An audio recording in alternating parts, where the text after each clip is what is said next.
네, 화제가 된 이슈를 짚어보는 시간 이슈앤스토리입니다. 최영일 시사평론가 전지현 변호사와 함께 이야기 나누겠습니다. 어서 오세요. 안녕하세요. 안녕하세요. 네. 어제 잘 주무셨습니까?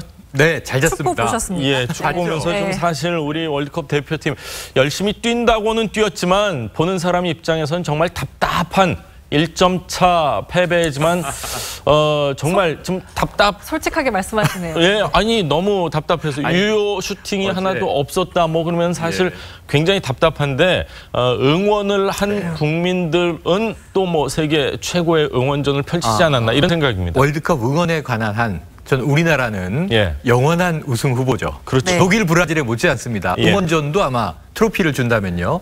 어제 전 깜짝 놀란 게 응원단이 그렇게 서울광장과 이렇게 도시 각 곳곳에서 광장 응원 모일지 몰랐어요. 왜냐하면 어제 경기는 저는 이제 집에서 소파에서 편안하게 봤고요. 캔맥주 마시면서 요즘에 이렇게 메신저로 이야기 주고받으면서 보지 않습니까? 제일 많이 나온 얘기가 고구마 100개 뭐 이런 게 제일 많이 나와요. 답답하다는 의미죠.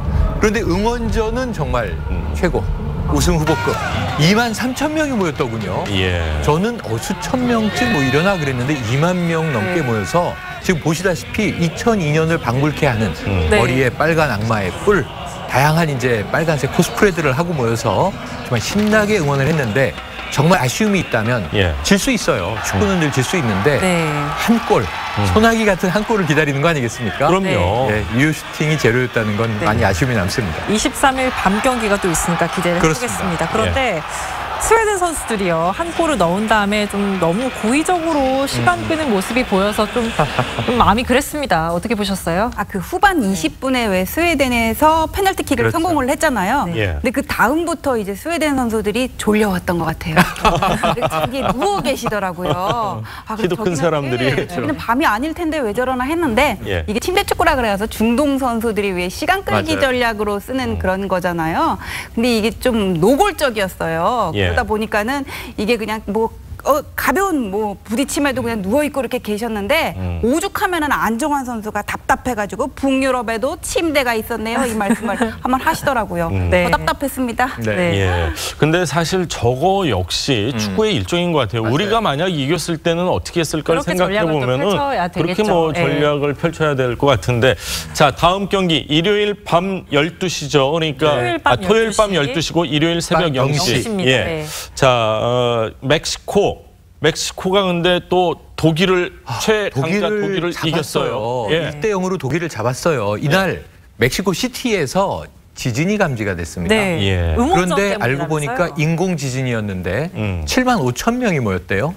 그래서 이 독일에 대해서 한 골을 넣고 승리를 하니까 하도 뛰어서 멕시코 사람들이 굉장히 열정적입니다. 열정의 나라거든요. 그래가지고 막 뛰니까 그 발구름에 인공지진이 감지됐다는 정도예요. 아니 그럼 중국이 이겨서 13억이 뛰면 큰일 나겠네요. 큰일이 나죠. 그 얘기는 예로부터 있었습니다만. 그래서 응원전에 관한 한 우리도 밀리지 말아야 될 것 같고요. 멕시코 강호입니다. 지금 사실 어제 스웨덴전도요. 해외 도박사들은 거의 대부분 스웨덴의 승리를 점쳤어요. 기량 차이라든가 우리 국민들도 이번 월드컵은 큰 기대를 걸지 않았고 신태용 감독도 16강 목표 했는데 쉽겠는가? 우리가 죽음의 조 F조 아니겠습니까? 근데 가장 해볼 만한 스웨덴에게 1대 0으로 불패했기 때문에 멕시코는 독일을 잡은 강호가 됐는데 이 멕시코 사람들이 지금 언론에선 이미 자 최약체인 이 코리아 우리는 뭐 이제 대승할 것이다. 그런데 이때 우리 자존심이 발동하지 않습니까? 그리고 이제 우리 응원도 강해지지 않습니까? 그럼 우리 선수들 자포자기한 마음으로 에라 그러고 뛰지 않습니까? 그러면 또 해볼 만하다 이거죠. 투지를 좀 불태워줬으면 좋겠어요. 자존심으로 되는 건 절대 또 아닌 것 같아요. 물론 투지는 있어야 되지만 보통 언론에서 얘기했던 대로 정반대로 된 것 같아요. 우리가 스웨덴을 이기고 독일이 멕시코를 이겨서 우리가 맨 마지막에 독일하고 싸울 때는 뭐 무승부 정도로 하면은 승리 뭐 진출할 수 있지 않을까 했는데 지금 계획이 예상이 빗나갔어요. 100% 빗나가고 있네요. 이제는 다른 배수진 전략으로 갈 수밖에 없는 상황입니다. 이겨야죠 무조건. 무조건 이겨야죠 우리는. 그래도 계속 응원 열심히 해야죠. 뜨겁게 끝까지 해야죠. 하겠습니다. 좀 같은 스포츠 얘기인데 다른 이야기를 좀 해보겠습니다. 다가오는 7월에 남북 통일 농구 대회가 열린다고 하죠? 네, 이제 본격적인 남북 교류가 시작됐습니다. 그 시작은 아무래도 소프트하게 문화라든지 체육 교류부터 가게 되겠는데요. 네. 오는 7월 그러니까 4일 네. 통일 농구 경기 대회를 개최한다고 하는데 그러니까 7월 3일에서 6일 사이에 평양에서 먼저 시합을 하고 그다음에 가을에는 서울에서 이제 개최하기로 했다 그래요. 근데 사실 남북 통일 농구 경기 대회가 이번이 처음은 아니었고 98년에 왜 고 정주영 회장이 소떼들을 이끌고 방북을 한 적이 있었죠. 그렇죠. 그 이듬해에 이제 평양에서 남녀 통일 농구 경기 대회를 하고 그다음에 그해 12월에는 이제 우리나라에서 농구를 하고 그리고 2003년에 평양에서 한번 그 류경 정주영 체육관 개관을 기념하는 경기가 한 차례 더 열렸었는데 네. 김정은 위원장이나 그 돌아간 그 김정일 위원장이나 전부 이 농구광으로 알려져 있잖아요. 예. 그리고 또 북한에는 그 최장신 키다리 아저씨 리명훈 선수가 그렇죠. 있는데 과거에 우리의 농구 대통령 허재 선수가 이 리명훈 선수랑 경기를 한 적이 있었어요. 그러면서 또 이런 시간이 오면은 술 한 잔 한번 권하고 싶은데 이런 기대감을 표시하고 있다고 하거든요. 네. 리명훈 선수는 어떤 선수인가요? 북한 최장신, 사실은 세계적인 최장신입니다. 이 김정일 위원장 장례식에 키가 보통 이 북한 병사보다 1m쯤 더 큰 거인이 하나 등장했어요. 그 거인 병사 누구인가? 리명훈으로 추정이 됐는데 왜냐하면 농구 스타로 이 북한의 김정은 위원장에게 상당한 우대를 받았고요.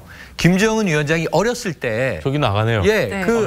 아버지를 졸라서 목 하나가 큰 게 아니라 목이 2개가 큰, 3개 정도 크네요. 리명훈 선수를 NBA에 진출시켜달라고 떼를 써서 타진을 했는데 미국에서는 이 적성 국가의 국적이기 때문에 받을 수 없다. 이렇게 해서 무산된 적이 있어요. 리명훈 선수 통일 농구 때 우리나라에 왔었습니다. 심지어 차에 안 들어가요. 그렇죠. 몸을 숙여도. 그래서 이 현대차가 개조를 해서 버스 안에 침대를 놓는 방식으로 이동을 했던 그런 기억도 나는데 235cm. 이 지금 서장훈 선수 저때 같이 뛰었거든요. 207cm. 서장훈 서장훈가 아이처럼 보일 정도니까 28cm, 27cm 정도 차이가 나는 거네요. 그런데 이제 이 두 명이 2002년 아시안 게임 때 남북 대결이 있어서 서로 이제 이 합을 겨뤘는데 서장훈 선수가 이겼죠. 리바운드도 키는 27cm쯤 작은데 훨씬 잘 뛰어서 골도 더 많이 넣고 리바운드도 많이 잡았고요. 하지만 리명훈 선수가 리명훈 선수에 대해서 서장훈 선수가 뭐라 그랬냐면 저렇게 장신이라 못 뛸 줄 알았는데 경기력이 대단하다 이렇게 얘기를 했었어요. 이 남북 통일 농구 그때 99년, 2003년 대단했습니다. 그러면 전적이 궁금하지 않으세요? 우리나라가 전패했습니다.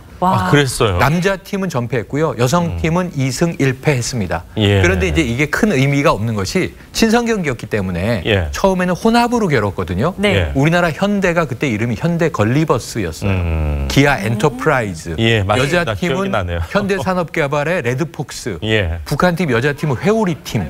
남자 팀은 벼락 팀. 근데 선수를 서로 교환해서 혼합 팀으로 했기 때문에 승패는 크게 중요하지 않지만 전적은 저 때 우리가 많이 졌습니다. 리명훈 선수 그 연병장에 딱 있는 모습 봤을 때 정말 팔을 하나 쭉 올렸을 때 그거보다 더 큰 키가 아닌가.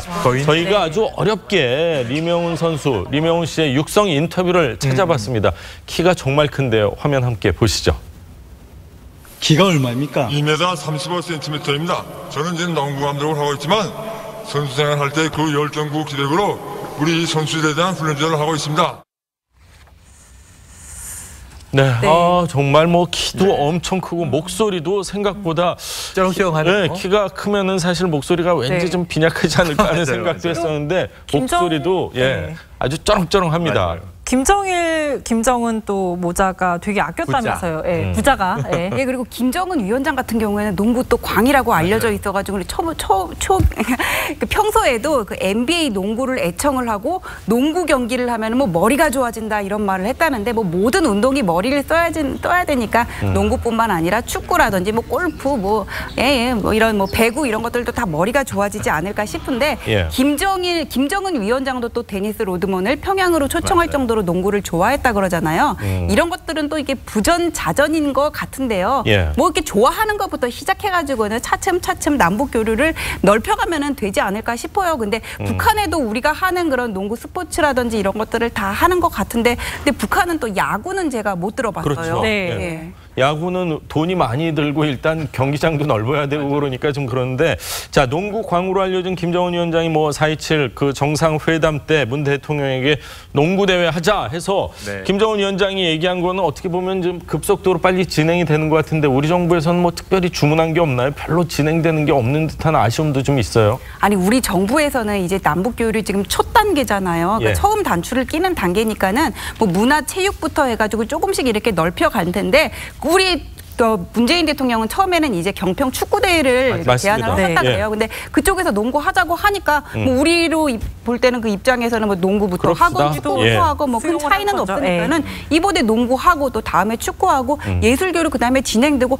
이런 식으로 단계를 밟아 나가면 되는 거겠죠. 예. 네. 자, 농구 경기 오랜만에 정말 열리는 농구 경기인데 이제 남북한 수준 차가 김정은 위원장 아마 이제 우리 북이 잘 안 될 것 같다. 남한이 훨씬 잘할 것 같다. 이런 얘기를 했는데 이 경기 결과만큼이나 그 과정이 이런 게 또 중요하니까 지켜보도록 하겠습니다. 자, 어제 뭐 일본에 혹시 계셨던 분들 많이 놀라셨을 것 같은데요. 오사카에서 규모 6.1의 지진이 발생을 했습니다. 쓰나미는 다행히 발생하지 않았지만 건물 파손이나 뭐 흔들림 이런 거는 대단했던 것 같아요. 예.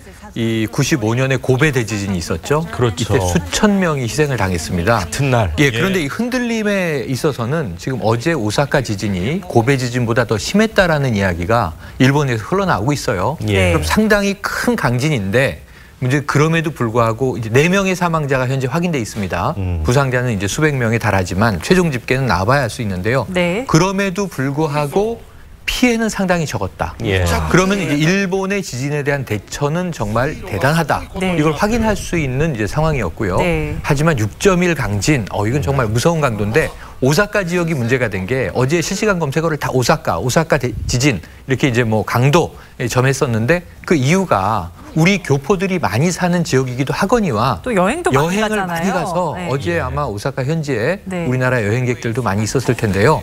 굉장히 두려웠을 것이다. 예. 지진 트라우마도 굉장히 많이 보고가 되고 있습니다. 네, 특히 일본이 지진에 대처하는 속도가 정말 빨랐기 때문에 또 주목이 된 부분도 있습니다. 그동안 지진에 수없이 대처해온 그런 노하우 때문에 더 잘 대처할 수 있지 않았나 이런 생각이 들거든요. 네, 그 안타깝게 사망자가 발생하기는 했지만 이 지진에 대한 대표는 정말 국가대표급이었습니다. 일단 지진이 감지가 되자 왜 우리가 지진 났을 때 차 안에 이렇게 타고 가면은 뭐야 왜 길이 흔들려 이거 지진이야 뭐야 이렇게 막 하면서 차를 버리고 도망가야 될지 고민을 하잖아요. 예. 그런데 차 안에 있는 내비에서 삑삑삑삑 지진입니다 이런 경고음이 나왔고 일본 사람들은 침착하게 이제 차를 세웠다고 하는데 지진이 감지가 되고 그다음에 내비 안에서 삑삑 지진입니다 할 때까지 수초밖에 안 걸렸대요. 예. 1분밖에 안 걸린 거예요. 그다음에 2분 뒤에는 이제 총리관저 위기관리센터가 가동이 됐고요. 그리고 5분 있다가는 아베 총리가 구조대책을 지시를 했고 1시간 있다가는 총리가 직접 방송 카메라 앞에 섰고요. 네. 또 이 차뿐만 아니라 뭐 이렇게 열차 안에서도 신속하게 대처를 했다 그러는데 네. 지진이 감지가 되니까는 이제 승무원들이 승객들이 안전하게 철로에 내릴 수 있도록 의자를 이용해 가지고는 이렇게 구조대로 삼아 가지고는 안전하게 내릴 수 있게 하고 승객들은 침착하게 그 철로 위를 걸어서 대피를 했다고 하는데요. 저런 위기관리 대응 능력은 우리도 좀 배워야 될 것 같다는 생각이 듭니다. 예. 정부뿐만 아니라 이 일본 시민들, 일본 사람들도 이 지진을 많이 겪어서 그런지 좀 침착하게 대응하는 모습인 것 같네요. 저 줄 선 거 보세요. 참 줄 서고 그런다는 게 쉽지가 않은 문제인데 예, 지하철에서도 침착하게 뭐 뛰거나 우왕좌왕할 게 없어요. 지하철이 중지됩니다. 갈 수 있는 방법은 버스와 택시, 지상교통수단밖에 없습니다. 그런데 이제 지상으로 올라오는데 줄 서서 올라와요. 지하에서 지상으로. 그리고 버스와 택시를 잡는데 줄을 또 서요. 새치기가 없어요. 막 먼저 집에 뛰어가겠다고 아우성을 치지 않습니다. 그러니까 저는 총리가 이 지진에 대처하는 매뉴얼을 정말 신속하게 대응하는 것도 일본의 이 정부의 대단한 노하우다 싶지만 또 일본 시민들도 더 중요한 건 거잖아요. 시민들, 일반 국민들이 철저하게 통제에 따르면서 질서를 유지한다는 것, 허물어지지 않는다는 것, 이게 굉장히 중요한 힘인 것 같습니다. 일본 우리로 따지면 뭐 유치원 학생들도 지진 대피 훈련하는 거 봤을 때 그 조그마한 의자 안에 들어가서 머리를 숙일 때 그 모습이 일본에서 지진이 많이 발생해서 그러겠지만 정말 진지하게 훈련을 하더라고요. 실전처럼 훈련을 하고 했기 때문에 저런 지진이 발생했을 때 또 피해를 극소화할 수 있지 않았나 그런 생각이 듭니다. 자, 오늘 두 분 말씀은 여기까지 듣도록 하겠습니다. 감사합니다. 고맙습니다.